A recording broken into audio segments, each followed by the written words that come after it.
자, 여러분, 또 한 주간 열심히 지내셨어요? 제가 이 지금 취업 가이던스 촬영부터 시작해서, 웬간한 촬영을 매일매일 하고 있어요. 그 중에 취업 가이던스는 대부분 금요일 날 오전에 이제 주로 하는 편인데요. 이렇게 금요일 날 또 비가 많이 오고, 분위기가 좀 스산합니다. 그래서 이 봄을 우리가 지금 막 즐겁게 만끽하지 못하는 상황에서 비까지 오니까 굉장히 또 비로 인해서 코로나가 조금 사그라들고 우리가 또 앞으로 여름을 맞이하면서 조금 건강하게 이 사회가 바르게 이렇게 만들어질 수 있기를 기대하면서 취업 가이던스 4강 들어가 보도록 하겠습니다. 제가 4강이라고 표현하는 건 사실 지금 우리가 6주차예요. 근데 제가 지금 강의의 순서는 4강이다라고 보시면 돼요. 그래서 그거는 혼동이 없으시길 바라겠습니다. 자, 오늘은 어떤 걸 할 거냐면요. 긍정, 적응, 책임 이렇게 세 가지 좀 할 거고요. 여러분들이 리스트 주신 것 중에 이제 엑셀상에 가장 빈도수가 높은 선택 키워드와 그 다음에 이제 낮은 키워드 쪽으로 쭉 내려가면서 제가 여러분들과 함께 이 내용을 조금 볼 건데 아마 여러분들이 이 키워드들을 보시면서 느끼실 거예요. 이면도 있고 난 사실 이 단어를 선택하지 않았는데 나는 이면이 좀 맞는 것 같다라는 생각이 들 수도 있어요. 그죠? 그래서 이걸 조금 면밀히 보시면서 내가 또 캐치해 갈 수 있는 포인트가 있는지 좀 한번 점검을 해보시고 가져가시면 더 좋습니다. 그래서 한번 들어가 보도록 하겠습니다. 자, 우리가 긍정 테마 한번 살펴볼 텐데요. 긍정 테마는 연관 키워드가 생기, 에너지, 긍정적, 역동적.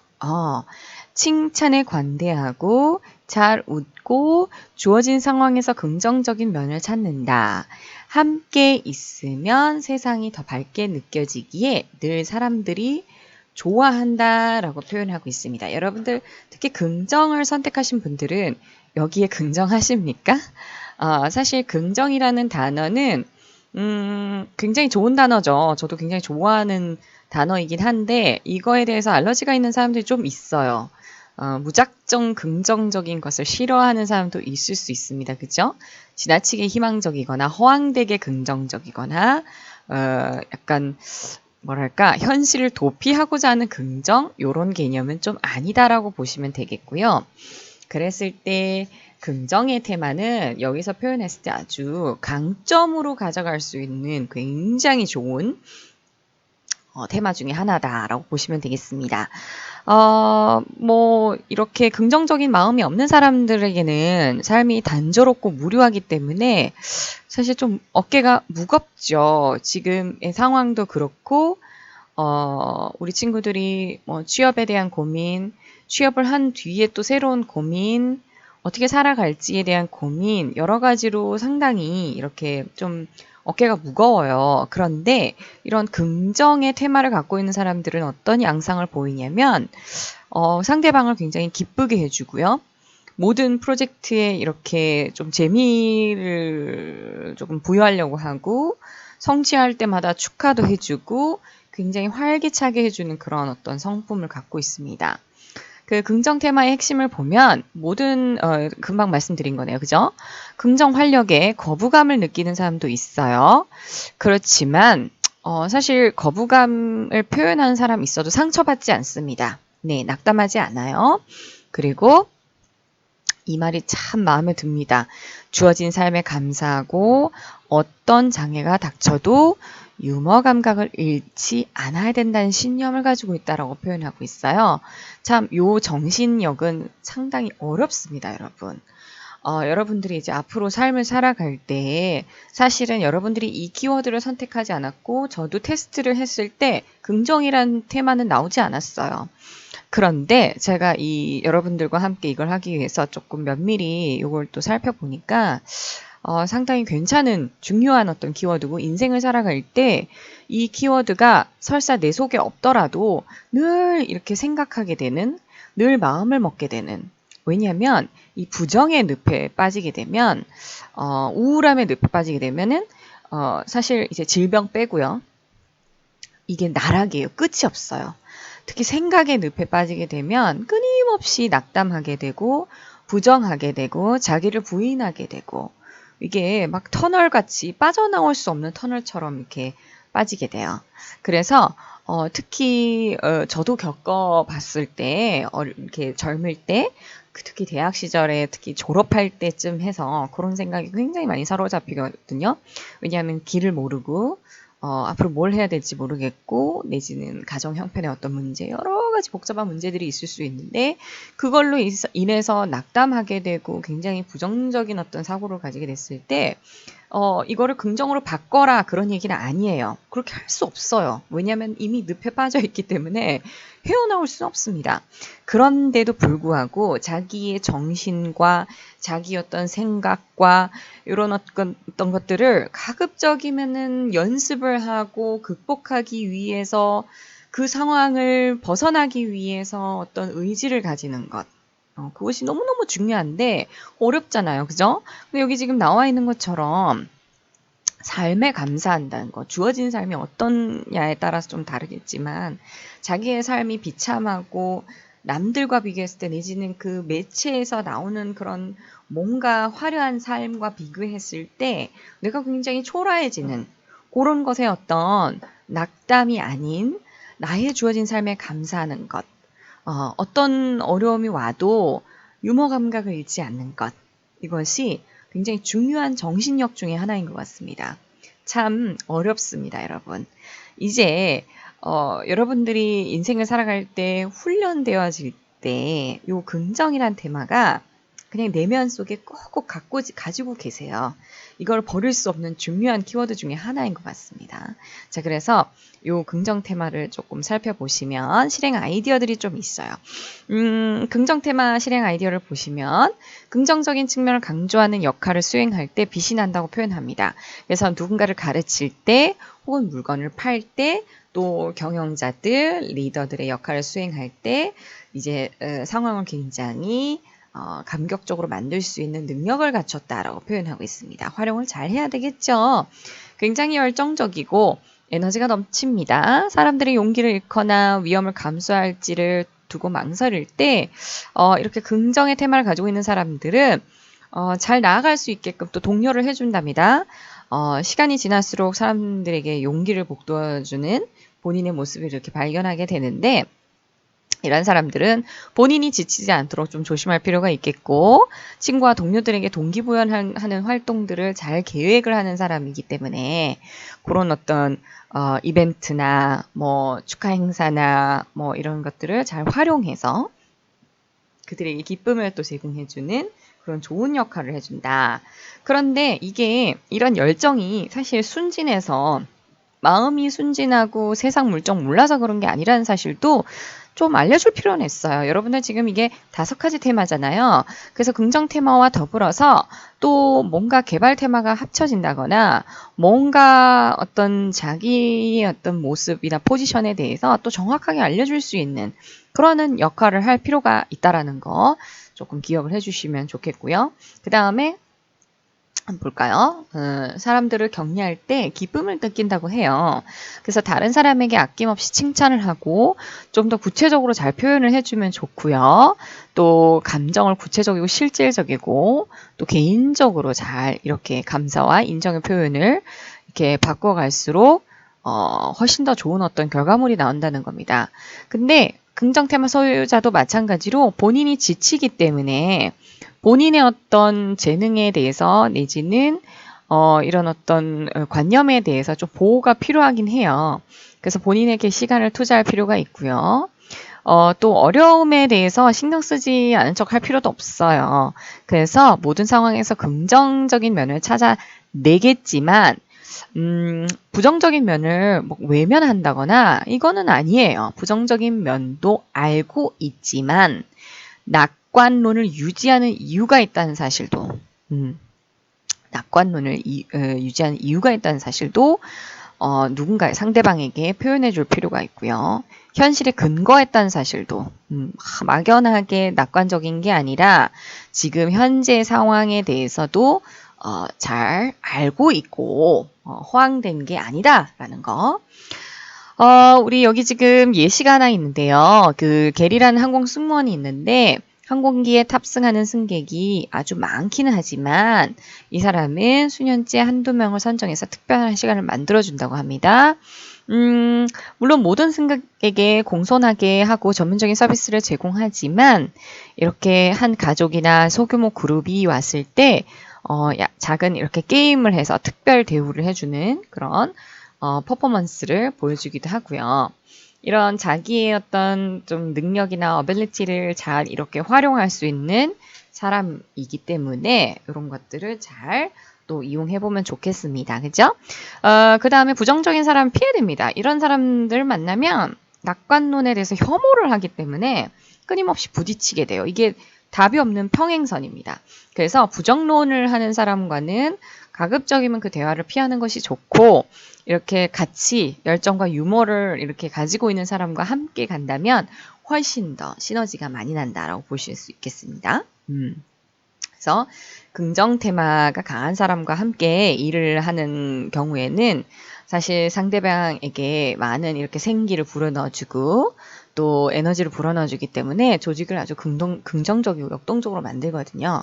그런데 이제 잘 살펴볼 건 뭐냐면 사실 이 조직 생활이라는 건 그렇게 긍정적인 면이 있진 않아요. 끊임없이 전투하고 살아남기 위해서 사투를 하고 누군가를 제치고 가기도 하고 또 조직의 분위기가 그렇게 아름답지 않은 경우를 많이 볼 수 있습니다, 여러분. 굉장히 경직되거나 보수적인 어떤 조직의 분위기 내지는 굉장히 밝아 보이지만 결국에 그들만의 리그가 될 수도 있기 때문에 내가 거기 안에서 어떤 긍정 테마를 가지고 접근을 한다는 건 많은 시간이 필요할 수도 있어요. 그래서 뭐 긍정 테마를 가지고 있는 사람은 늘 기분이 좋고 늘 어떤 많은 에너지를 갖고 있다라고 하기는 좀 어렵고요. 그런 테마에 대해서도 조금 많이 이해해주고 또 그런 강점을 활용할 수 있는 서포트 해줄 수 있는 사람과 함께 있다면 좋습니다. 근데 이제 굉장히 비관적이고 부정적인 특히 냉소적인 어떤 테마를 가지고 있는 사람은 사실 이런 긍정 테마를 가지고 있는 사람의 어떤 마음을 확 꺾을 수가 있어요. 그 의욕을 막 꺾어버리려고 하고 굳이 그 부정적인 테마를 갖고 있고 냉소적인 사람을 위해서 헌신을 해서 이 사람을 바꾸려고 노력한다면 그거는 좀 큰 문제가 있다고 보면 돼요. 그냥 거기에는 그렇게 큰 기대를 할 필요는 없고요. 그냥 긍정 테마 본인이 발휘할 수 있는 어떤 능력을 최선을 다해서 발휘하는 것이 더 중요하다라고 보시면 되겠습니다. 자, 그 다음에 이제 적응 테마로 한번 가볼까요?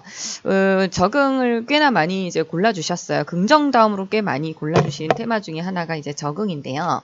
이 적응 테마의 경우에, 소유자들은 어떻습니까? 현실에 굉장히 충실하다라고 표현했습니다. 그쵸?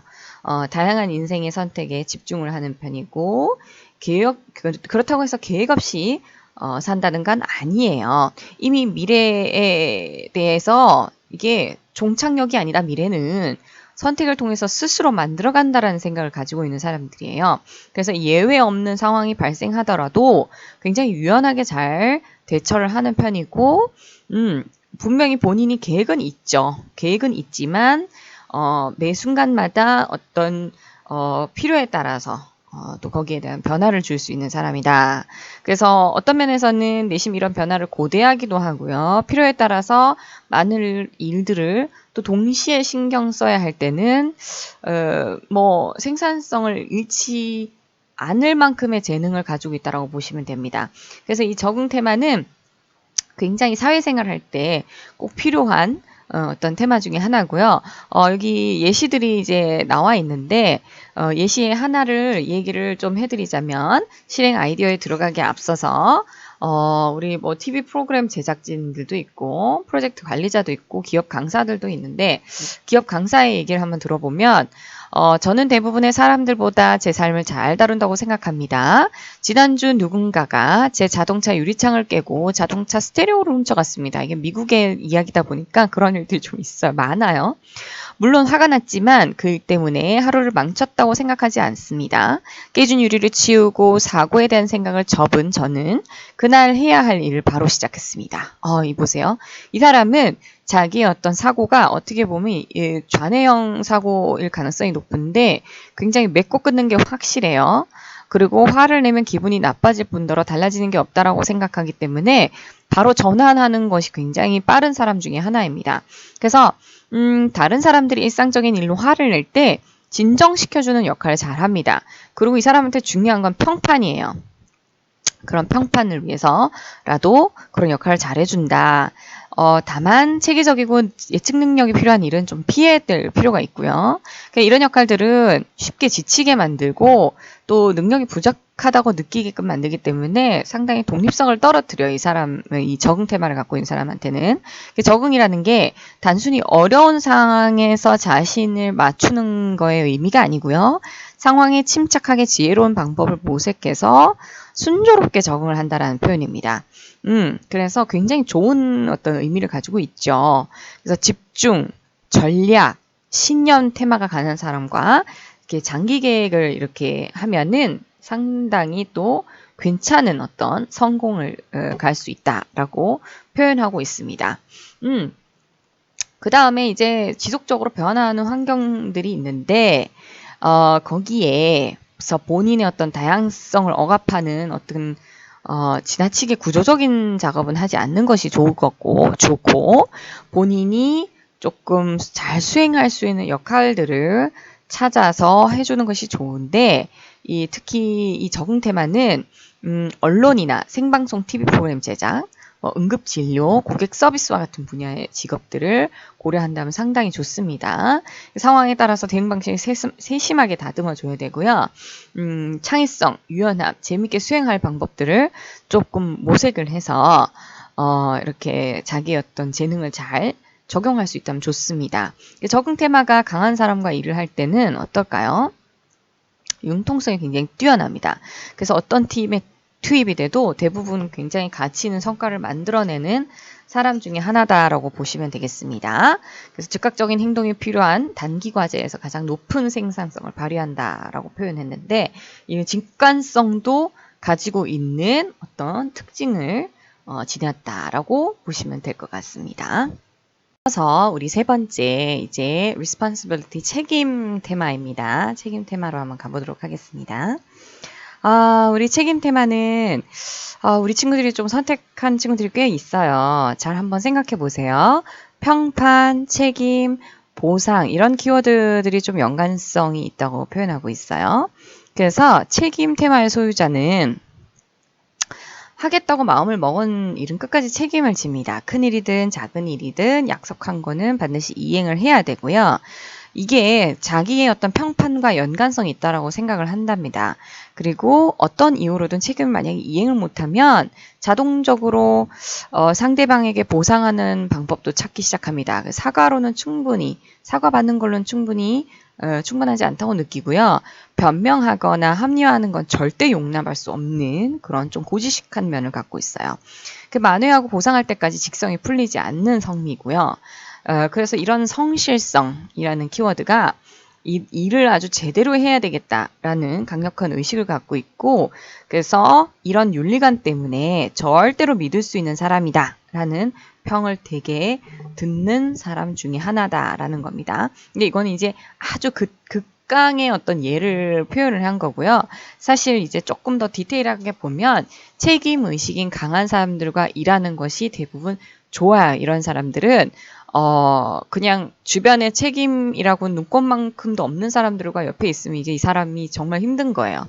그래서 일을 완수하겠다는 의지를 가진 사람들과 일을 할 때 또 성공적인 결과를 거둘 수가 있고, 예를 들어, 운영관리자 켈리의 이야기를 보시면, 들어보세요. 스웨덴의 재고 담당 관리자가 11월에 전화를 걸어서 켈리 1월 1일까지 내 재고 항목을 출고하지 말아주시겠어요? 하고 요청을 했습니다. 그래서 켈리는 알겠다고 했고 좋은 계획이라고 얘기를 했어요. 그런데 직원들에게 이 사실을 본인이 전달을 했고 잘 처리했다고 믿었는데 12월 32일이 휴일인데 스키 슬로프에서 스키를 즐기던 중 모든 것이 잘 돌아가고 있다는 메시지로 확인을 했는데 스웨덴의 재고 담당 관리자가 요청한 재고 항목이 이미 출골돼서 송장까지 발행된 걸 알게 됩니다. 그래서 바로 그한테 전화를 해서 이 사실을 말해줘야 했고 그 사람은 예의 바른 사람이어서 육두문자를 늘어놓진 않았지만 매우 화가 났고 크게 실망을 한 눈치였습니다. 그래서 이 켈리라는 운영관리자 굉장히 끔찍했죠, 기분이. 사고로는 충분하지 않았어요. 문제를 조속히 해결해야 했습니다. 숙소로 돌아와서 감독자한테 전화를 걸고 재고 항목 값을 장부에 다시 올리고 기존 내용을 삭제하는 방법을 생각을 해냈고 주말 내내 해결을 하기 위해서 엄청난 많은 희생과 노력을 했다라고 얘기하고 있습니다. 직성이 안 풀리는 거예요. 끝까지 해야 된다라는 생각을 가지고 있습니다. 본인의 책임하에 일을 진행할 경우에 진가를 발휘하고요. 믿을 수 있는 사람임을 보여줄 필요가 있다라는 거를 표현하고 있습니다. 그래서 지금 굉장히 짧게 나왔지만 이 취직을 위해서 면접을 볼 때 얼마나 내가 책임감이 있는지를 좋은 예시를 가지고 한번 강조를 해보는 것도 좋은 방법 중에 하나입니다. 그래서 내가 업무가 만약에 문제가 발생했을 때 그걸 바로잡기 위해서 노력한다는 것, 그리고 실제로도 바로잡았고 지키지 못했다라면 내가 바로잡겠다라는 성향을 갖고 있다는 사실에 대해서 얘기할 필요가 있고, 만약에 감당을 할 수 있다면 다른 업무도 추가적으로 내가 책임을 지고 하겠다라고 이렇게 표현을 한다면 굉장히 두각을 나타낼 수 있는 좋은 기회가 될 수도 있습니다. 그래서 이 책임 영역은 여러 가지를 표방하고 있죠. 성실성도 표방하고 있고 보상이나 이런 어떤 키워드하고도 연관성이 있다라는 사실을 보여주고 있습니다. 거절하는 것도 책임진다는 거를 알고 있어야 돼요. 그래서 이렇게 본능적으로 모든 거를 다 막 오케이, 예스맨처럼 다 하겠다라고 표현할지 모르겠지만 굉장히 신중하게 자기의 책임질 일들을 선택하는 것도 하나의 방법 중에 하나예요. 그래서 내가 할 수 있는 분야에 대해서까지만 책임을 지는 것이 좋습니다. 그래서 상하관계 내지는 갑을관계 내지는 뭔가 내가 일을 왠지 선배이기 때문에 내지는 어른이기 때문에 지켜야 되는 경우가 있잖아요. 그럴 때 내가 yes 했을 때 그 A라는 업무를 맡게 되면 결국에 잘하게 되잖아요. 좋아요. 성과를 인정받고 좋은데 결국에 자기 말에 책임을 져야 돼요. 그래서 B라는 일도 주어지게 될 수도 있고 C라는 일도 주어지게 됩니다. 그러면 상사나 윗사람은 어떻게 생각하냐면 네가 할 수 있다 이거지 하면서 더 주게 됩니다. 그래서 거절할 줄 알아야 됩니다. 그래서 주인의식을 가지고 책임을 다해서 하는 건 굉장히 좋으나 때로는 자기가 포화 상태에 이르렀을 때 거절을 하는 방법도 반드시 알고 있어야 됩니다. 이게 관리를 하는 방법이다라고 표현하는데 본인이 적합한 사람이냐 아니냐, 이 업무에 대해서 적합한 사람이냐 아니냐에 대한 생각도 반드시 해야 되고요. 내가 책임을 질 수 있냐 없느냐에 대한 판단도 함께 해줘야 된다라는 사실을 좀 기억하시길 바라겠습니다. 그래서 약속을 지키는 것, 책임을 다하는 것, 주인의식을 가는 건 굉장히 좋지만 내가 어느 선에서는 또 하지 못할 것들에 대해서 대부분 여러분들 조직 내에서 내가 못하더라도 대답은 일단 하고 보거든요. 그럼 나중에 그 책임을 어떻게 면피할 건지 어떻게 해결할 건지에 대해서는 굉장히 난처해집니다. 그래서 그런 상황을 만들지 않고 약속을 지키고 주인의식을 가지고 일을 한다는 것, 그게 정말 핵심 키워드 중에 하나다라는 거 꼭 기억을 좀 하시고요. 여기에 또 뭐 여러 가지 맹점들도 있는데 일단 이렇게 책임까지 왔고요. 그 다음에 이제 다음 주에는 뭘 할 거냐면 미래 지향과 커뮤니케이션 그리고 사교성입니다. 이게 밑으로 안 내려갔네요. 요 세 가지 키워드도 상당히 여러분들 지금 책임과 요 키워드하고 비슷하게 많은 득표를 한 키워드 중에 하나예요. 그래서 다음 주에는 이렇게 세 가지에 대해서 우리가 좀 알아보도록 하겠습니다. 자, 한 주간 또 힘내서 열심히 하시고요. 한 분도 놓치지 말고 다른 수업도 열심히 좀 해주셨으면 좋겠습니다. 우리 7주차가 끝난 뒤에 8주차부터 꼭 만났으면 좋겠습니다. 그쵸? 네, 그때까지 건강하게 잘 지내십시오. 감사합니다.